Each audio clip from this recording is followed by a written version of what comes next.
విజయవాడలో ప్రకాశం బ్యారేజీ బోట్ల తొలగింపు ప్రక్రియ కొనసాగుతోంది. విశాఖ నుంచి వచ్చిన సీ లైన్స్ డైవింగ్ నిపుణులు బోట్లను తొలగించే ప్రయత్నాలు చేస్తున్నారు.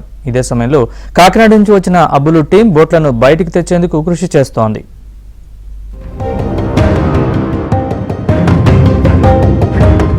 ప్రకాశం బ్యారేజీకి కౌంటర్ వెయిట్లకు తగిలిన బోట్లను తొలగించేందుకు ప్రభుత్వ యంత్రాంగం అన్ని ప్రయత్నాలు చేస్తోంది. ఇప్పటికే కాకినాడ నుంచి అబ్బులు టీంతో పాటు డైవింగ్ లో అనుభవం ఉన్న విశాఖ సీ లైన్స్ నిపుణుల్ని కూడా పిలిపించింది. అవసరమైతే బోట్లను కట్ చేసి తీసివేయాలని ప్రభుత్వం ఆదేశించగా ఆ పనులు మాత్రం మందకొడిగా సాగుతున్నాయి. మరోవైపు అబ్బులు టీం బోట్లను వెలికి తీసేందుకు ప్రణాళికతో ముందుకెళుతోంది. ఇప్పటికే క్రేన్ సాయంతో కట్ అయిన బోట్ ని 20 మీటర్ల వరకు ముందుకు లాగారు. పడవల సాయంతో కట్ అయిన బోట్ ని బయటికి తెచ్చే ప్రయత్నాలు అబ్బులు టీం చేస్తోంది.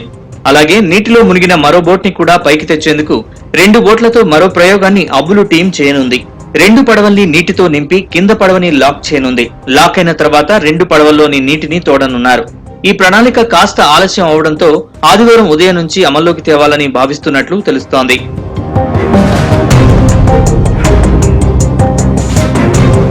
ఇదిలా ఉంటే ప్రకాశం బ్యారేజ్ ని దెబ్బతీసేలా వైసీపీ కుట్రలు పన్నిందని, దీనిలో భాగంగానే ఆ పార్టీ నాయకులకు చెందిన 3 బోట్లకు లింక్ చేసి వదిలిపెట్టారని కూటమి సర్కార్ ఆరోపించింది.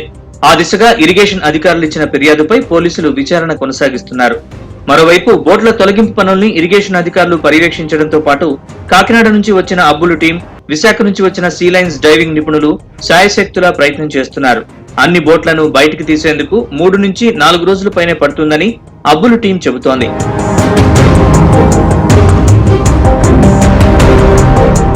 ప్రకాశం బ్యారేజీని దెబ్బతీసే కుట్ర జరిగిందనే అనుమానం కూటమి సర్కార్ వ్యక్తం చేస్తోంది. దీనిలో భాగంగా కొట్టుకొచ్చిన భారీ బోట్ల వెనుక ఉన్న అసలు హస్తం ఎవరిది అనే కోణంలో పోలీసులు విచారణ చేస్తున్నారు. మరోవైపు గేట్ల ముందు ఆగిపోయిన బోట్ల తొలగింపు కార్యక్రమాన్ని చురుగ్గా నడిపిస్తున్నారు.